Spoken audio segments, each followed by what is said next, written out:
भारतीय लोकतंत्र के इतिहास में पहली बार ऐसा होने जा रहा है जब देश के मुख्य निर्वाचन आयुक्त यानी सीईसी को हटाने की प्रक्रिया शुरू करने की कोशिश की जा रही है।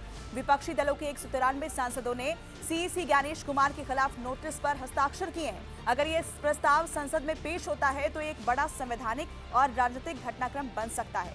पूरा आरोप क्या है, मामला क्या है, इस मुद्दे को विस्तार से आपको समझाते हैं। नमस्कार, बहुत स्वागत है आपका। मैं हूं पूजा और आप देख रहे हैं जी मीडिया का डिजिटल प्लेटफॉर्म।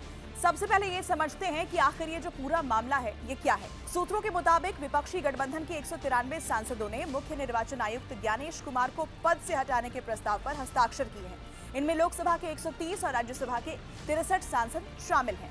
नियमों के मुताबिक किसी भी सीईसी को हटाने के प्रस्ताव के लिए कम से कम लोकसभा के 100 सांसदों, राज्यसभा के 50 सांसदों के सिग्नेचर जरूरी होते हैं और इस हिसाब से विपक्ष ने आवश्यक संख्या से काफी ज्यादा हस्ताक्षर जुटा लिए हैं। संभावना है कि ये नोटिस संसद के किसी भी एक सदन में पेश किया जाएगा।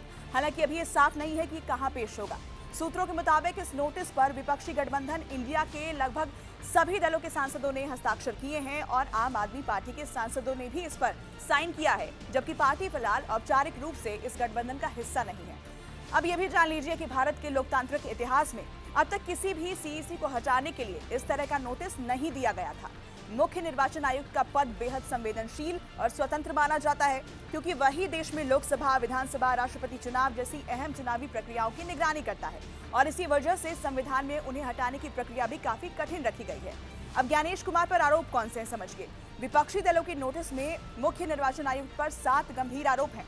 पद पर रहते हुए पक्षपातपूर्ण और भेदभावपूर्ण आचरण, चुनावी धोखाधड़ी की जांच में जानबूझकर बाधा डालना, बड़े पैमाने पर मतदाताओं को मताधिकार से वंचित करना, चुनावी प्रक्रियाओं में पारदर्शिता की कमी, चुनाव आयोग की निष्पक्षता को कमजोर करने वाले फैसले लेना, मतदाता सूची पुनरीक्षण प्रक्रिया का कथित दुरुपयोग करना, सत्तारूढ़ दल को अनुचित लाभ पहुंचाने के आरोप शामिल हैं। हालांकि इसकी आधिकारिक पुष्टि और जांच अभी बाकी है। इस पूरे विवाद में एसआईआर भी शामिल है। विपक्षी दलों का आरोप है कि इस प्रक्रिया के जरिए बड़ी संख्या में मतदाताओं के नाम मतदाता सूची से हटाए जा रहे हैं, जिससे चुनावों पर असर पड़ सकता है। खासतौर पर पश्चिम बंगाल में इस मुद्दे को लेकर ज्यादा विवाद सामने आया। राज्य की मुख्यमंत्री ने निर्वाचन आयोग पर आरोप लगाया कि वास्तविक मतदाताओं के नाम हटाए जा रहे हैं। उनका कहना है कि ये प्रक्रिया बीजेपी को फायदा पहुंचाने के उद्देश्य से की जा रही है। हालांकि चुनाव आयोग ने इन आरोपों को अब तक खारिज किया है।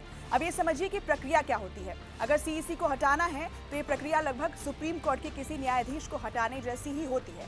अब इसे आम भाषा में समझिए, महाभियोग जैसी प्रक्रिया आप इसे कह सकते हैं। इसका मुख्य जो चरण होता है इसे समझिए। सबसे पहले संसद के किसी भी सदन में प्रस्ताव का नोटिस दिया जाता है।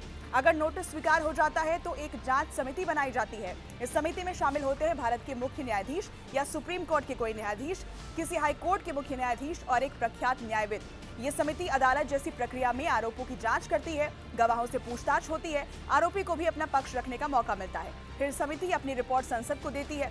रिपोर्ट में आरोप अगर साबित होते हैं तो संसद के दोनों सदनों में प्रस्ताव पर मतदान होता है और सीईसी को हटाने के लिए संसद में विशेष बहुमत की जरूरत होती है, यानी सदन की कुल संख्या का बहुमत और उपस्थित व मतदान करने वाले सदस्यों का 2/3 बहुमत होना जरूरी है।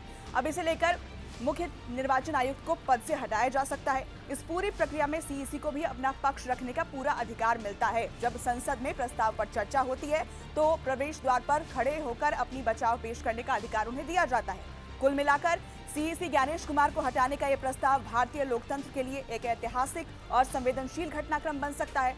हालांकि अभी ये प्रक्रिया सिर्फ नोटिस के स्तर पर है। आगे क्या ये प्रस्ताव संसद में स्वीकार होता है, क्या जांच समिति बनती है और क्या आरोप साबित होते हैं, ये सब आने वाले दिनों में साफ होगा।